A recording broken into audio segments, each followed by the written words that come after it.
Ask and it shall be given you. Seek and ye shall find. Knock and it shall be opened unto you. For everyone that asketh receiveth, and he that seeketh findeth, and to him that knocketh it shall be opened. That sounds pretty optimistic. Again, I think it's a description of the structure of existential reality. And when I'm in my clinical practice and I observe, and this is also the case with my students, is let's say people's lives aren't what they would like them to be. And so then you ask, why? Well, forget about tragedy and catastrophe, because that's self-evident, and we're not going to discuss that. Although the degree to which you bring about your own tragedy is always indeterminate. But I would never say that every terrible thing that is visited on a person is something they deserved. I think that that's a very dangerous presupposition, especially because everyone gets sick and everyone dies. But one of the main reasons that people don't get what they want is because they don't actually figure out what it is. And the probability that you're going to get what would be good for you, let's say, which would even be better than what you want, right? Because, you know, you might be wrong about what you want easily. But maybe you could get what would really be good for you. Well, why don't you? Well, because you don't try. You don't think, okay, here's what I would like if I could have it. And I don't mean in a way that you manipulate the world to force it to deliver you goods for status or something like that. That isn't what I mean. I mean something like, imagine that you were taking care of yourself like you were someone you actually cared for. And then you thought, okay, I'm caring for this person. I would like things to go as well for them as possible. What would their life have to be like in order for that to be the case? Well, people don't do that. They don't sit down and think, all right, you know, let's figure it out. You've got a life. It's hard, obviously. It's like 3 years from now, you can have what you need. You got to be careful about it. You can't have everything. You can have what would be good for you, but you have to figure out what it is. And then you have to aim at it. Well, my experience with people has been is if they figure out what it is that would be good for them, and then they aim at it, then they get it.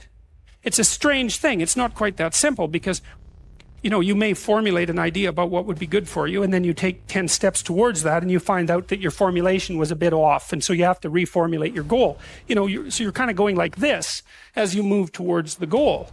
But a huge part of the reason that people fail is because they don't ever set up the criteria for success.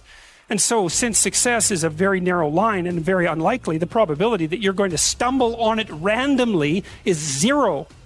And so there's a proposition here, and the proposition is if you actually want something, you can have it. Now the question then would be, well, what do you mean by actually want? And the answer is that you reorient your life in every possible way to make the probability that that will occur as certain as possible. And that's a sacrificial idea, right? It's like, you don't get everything, obviously. But maybe you can have what you need. And maybe all you have to do to get it is ask. But the asking isn't a whim or today's wish. It's like, you have to be deadly serious about it. You have to think, okay, like I'm taking stock of myself.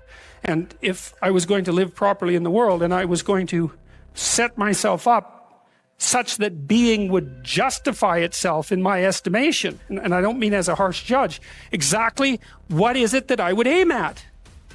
Well, one of the things I've found is that in test of this theory, let's say, sit on your bed one day and ask yourself, what remarkably stupid things am I doing on a regular basis to absolutely screw up my life? And if you actually ask that question, but you have to want to know the answer, right? Because that's actually what asking the question means. It doesn't mean just mouthing the words. It means you have to decide that you want to know. You'll figure that's out so fast it'll make your hair curl. Jung thought about this. He thought that people had 2 poles of consciousness, and one was the individual consciousness that we each identify with, and the other was something he called the self, and the self is the, you might think about it as the divine within. That's a close enough approximation. It's the universal part of your consciousness. It's your conscience. That's another way of thinking about it, whatever your conscience is. But it's something that you can consult. It's like the Socratic daemon. Socrates said that the thing that made him different than everyone else in Greece was that he consulted his daemon, his genius. He asked himself how it was that he should conduct himself in the world, and then he did that, whatever it was. He didn't try to force a solution, you know, he didn't try to force a solution selfishly. He asked, I'm going to manifest myself in the best possible manner in the world. I would like to do that. What would that be? Well, you're perfectly capable of thinking. You're perfectly capable of immense feats of imagination and dream and fantasies. God only knows how you do all of that. What would happen if you consulted yourself about the best possible outcome for you? You might get an answer. Well, that's what this proposition is.